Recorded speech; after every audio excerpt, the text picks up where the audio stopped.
Hey, what's going on, everyone? I hope you're having a good day. It's been a little bit, but today we have a little bit different video. I'm not going to go out and get games. I'm not going to show you any games I got, but I'm going to show you this one game. The game that we're going to be talking about today is Spy Hunter for the PS2. That's honestly not even the best. There you go. Spy Hunter for the PS2. This game costed me $2, and with it being a racing combat type game, I understand why it would be marked so cheap. But in fact, this was the cheapest game in the store for the PS2, as long as you exclude all of the sports games that most people aren't looking for. But today, I'm going to be playing this game. I'm going to be giving it an honest review, my retro reviews, and see if it holds up. Now, obviously, I'm not going to judge the graphics or anything like that because this game is over 20 years old. It's just not fair. I'm going to rate it on the gameplay, so how it feels, how it plays, as well as the story. How intrigued does the story get me, and how invested do I get into it? As well as what I like and don't like. A little bit more backstory for this game. Spy Hunter originally came out in 1983 for arcades, and this game is a reboot and a sequel to that game, with the original name being Spy Hunter Returns. I don't know why they scrapped the name and just chose Spy Hunter, but that's what it ended up being. It did end up getting a sequel. This game was released in 2001 with the sequel Spy Hunter 2 released in 2003. This is good enough. I may have to try that sequel. This game doesn't seem that long. By the looks of it, there's only 14 missions, 2 of them being training missions. So only 12 actual missions in the game. It doesn't seem like that long of a game, but maybe it's something I'll get invested to and I just complete tonight. So what I'm going to do is I'm going to hook it up to my PlayStation and I'm going to play it for about half an hour, and then I'm going to give you guys my initial thoughts, and then we're just going to play a little bit more and just have more live voiceovers and whatnot. Just experiencing the game, give you my thoughts as I go, so let's do that. My first impressions on this game were honestly pretty decent. The driving felt really similar to Smuggler's Run, and I liked the combat action to where I had to shoot targets and whatnot. I know it was just a training mission that I mostly played through, but I did have to play through it twice because I didn't get enough objective points to move on to the next mission, which I do like that about this, honestly.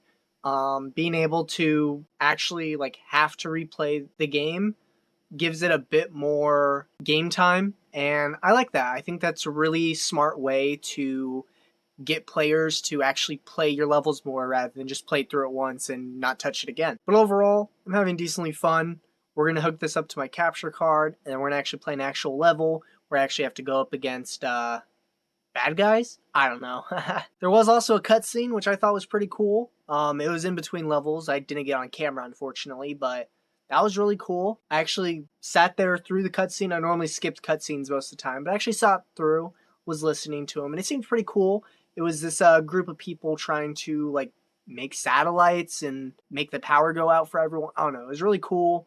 I think I'm gonna play another level real quick. Like I said, I'll hook it up. We'll have live commentary. So yeah. So I lied. My capture card will not capture this. Didn't realize I have to shoot it down. I just rammed it with no effect. Sometimes it is hard to know where you're supposed to go.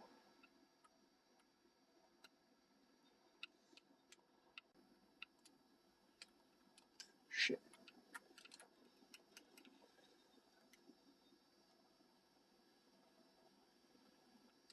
What am I supposed to do now? I destroyed the helicopter. Oh, I gotta destroy trucks. Okay. I guess we're going this way. I am zooming though, I will say.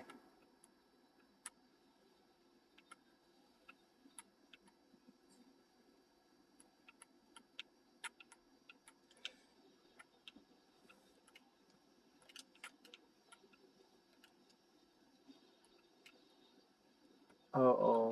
That's not good. Gotta go, gotta go, gotta go. Oh, oh, no, no! I died. No! I gotta restart the whole thing? You quit. You quit. Oh my gosh.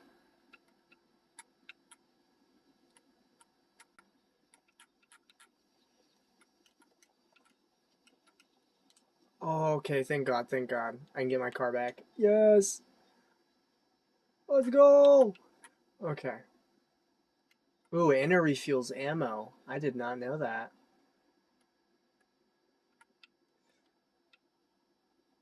I am starting to get the hang of this, though, I will say. Oh, sometimes it is hard to see obstacles. Alright, I got all the trucks. That's another objective done, luckily. You get out of my face. You get out of here. Yeah, get out of here.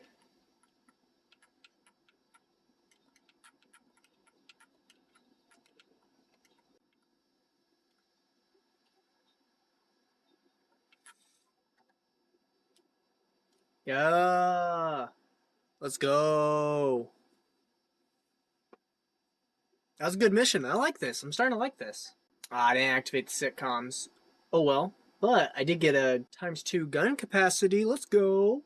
Ooh, and it did give me access to the next level. Okay. Unguided missiles. Ooh, and then enemies. I can actually look through enemies. Unaffected by oil. Ooh. This is actually really neat. I'm actually really liking this. Overall, this game actually was pretty okay. The gameplay was honestly really smooth. The only time that it like dropped frames was when you were finishing a level and it was converting from gameplay to a cutscene. So I really think that like overall it really did okay. I'd give it a 7 out of 10 for gameplay. Story wise, I mean, I got intrigued from that first cutscene to the point where I was like looking forward to be like, oh, is there going to be a cutscene after this level?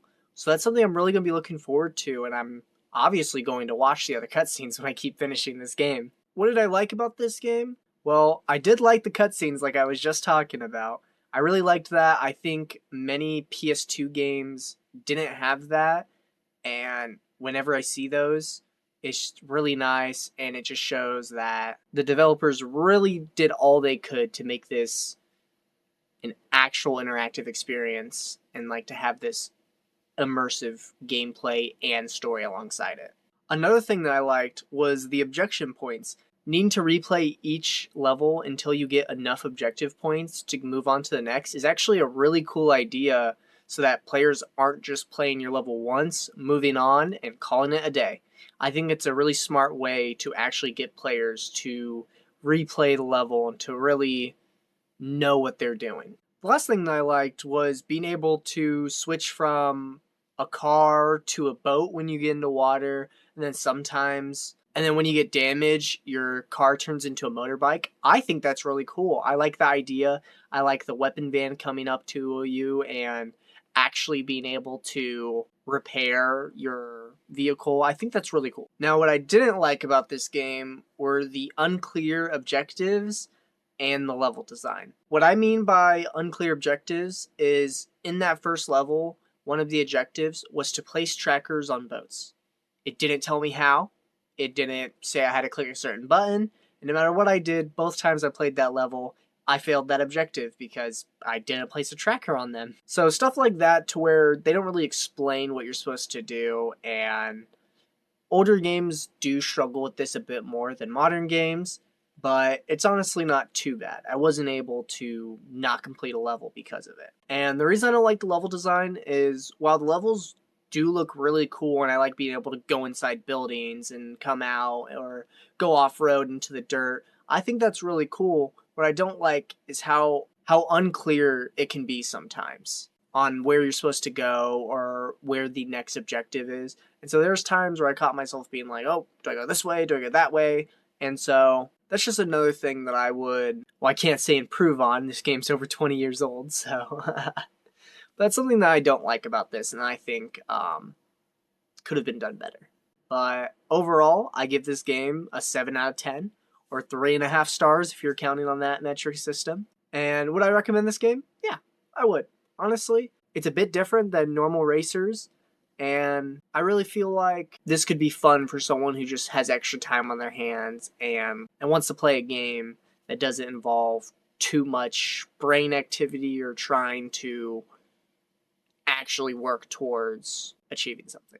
I don't know if I said that correctly, but I don't know. It's just an easier game. Easier. but it's not going to be like a strategy game where you actually have to plan out what you're going to do and whatnot. You just drive and shoot. But that's all I have for you guys today. If you guys liked this video, hit the like button down below. Subscribe if you're new. What game should I review next? Let me know down below. I'll see you guys later.